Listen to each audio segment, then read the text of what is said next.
Ready to rock and roll? Alright, so welcome back to Jim Bob's Garden. Alright, this is part 2 in my little mini series on composting. So we talked about how to create a compost pile and layers and so on, and how to create a compost bin. Now, how you create your compost bin is completely up to you. There's really no wrong way of doing it. In fact, one of my people that I've been talking back and forth on this channel mentioned that he has very clay soil, and so what he does is he composts directly on the ground and then uses a tiller to till it back into the soil, and that helps with his clay soil. So now you got your compost pile built. So what do you do with your scraps? Because a lot of the reason that we have a compost pile is to be able to get rid of our scraps without sending them off to a landfill. So I'll show you what I do and how I get rid of my scraps.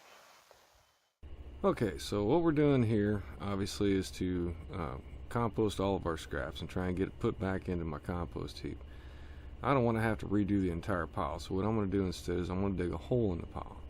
You want to get it down to where you can tell that things are actually working, because you can feel the heat, see the steam rising, and that's how you know that that's the part of the pile that's actually working. Then you take your hand, you can actually feel the heat, like I said, rising off and see the steam. Then of course you take your scraps, coffee filters, essentially anything that comes out of the kitchen. I've got everything from, like I said, coffee and coffee filters. I've got banana peels, orange peels, eggshells, you name it. My wife makes tea. I take the tea and I put that in there. Like you can see, this is primarily made up of like different peelings, some potatoes, eggshells, the leavings from her tea. Basically drop all that down into the hole. Once you get it into the hole, I like to put the coffee grounds on top because they're moist, and it keeps everything moist that goes down in there.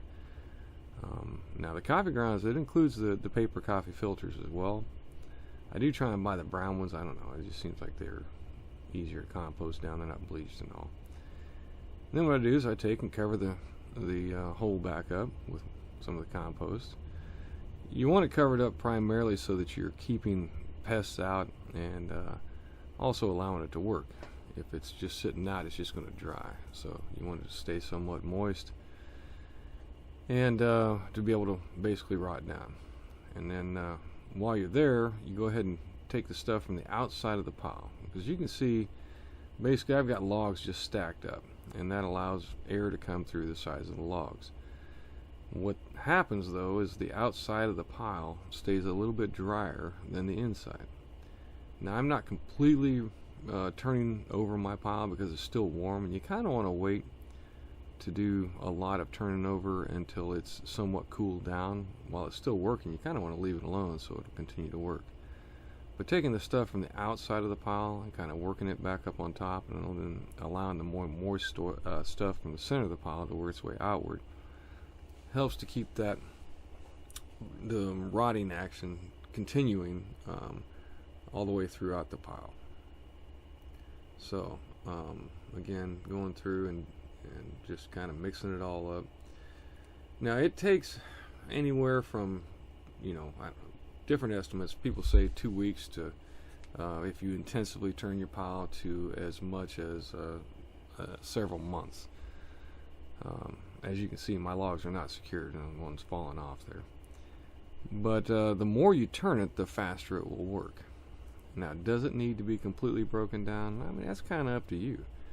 The way to tell your compost is complete is, one, it completely cools off, and two, basically when you get to the point where you can no longer identify what was originally in the compost. In other words, leaves won't look like leaves, sticks will be pretty much broken down.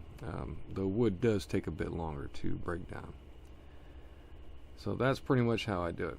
Now here what I've done is I've kind of separated out my potato peelings. Last year we had a video where we showed that potato peelings actually grew back into potato plants. So I'm going to try and experiment with this. As you can see, I've dug a hole already, and what I'm going to do is take those potato peelings along with some other composty stuff, some eggshells and such, and I kept them separate in a plastic bag just for this purpose.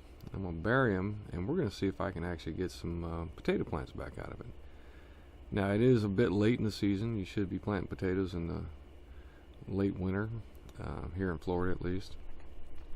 But, I mean, either way, this will rot down and we'll create a compost in place type system, and definitely make the soil a lot better.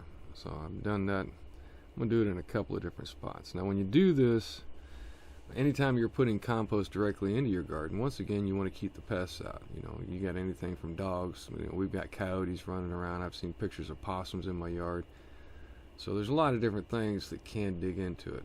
I haven't seen any rats, but there's always rodents of some sort that are running around in almost any exterior environment.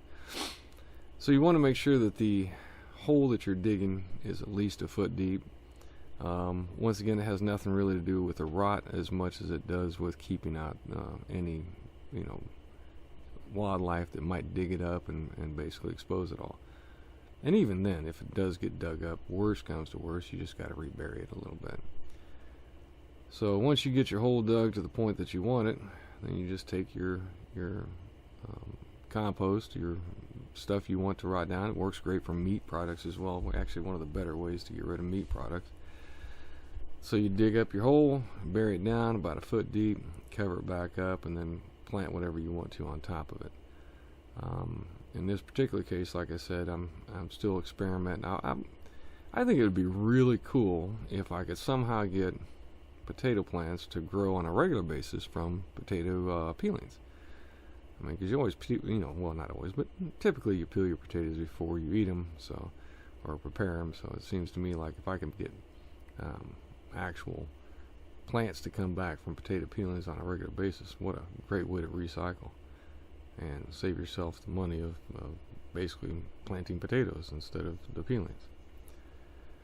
So that's what we got going on here. This is how I take care of my compost. Compost is not something that you just do and forget about. It's something that does have to be maintained to a certain extent. But once again, if you turn it up every so often, mix it around, it'll make it compost a lot faster. And then some you can just bury directly into your garden. There is no real wrong way of doing compost. Essentially, you just want to get matter where it'll rot down. All right, so once again, that is how I go about taking care of my kitchen scraps and incorporating them into my compost, and also how you can take them and put them in the garden itself. Hopefully with some good results with the potato peelings growing. We'll see if that actually happens this time.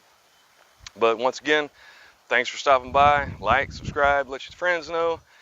Let me know what you think, and I'll get back to you with the results of the potato scraps, and we'll see whether or not they actually grow this time. Thanks again.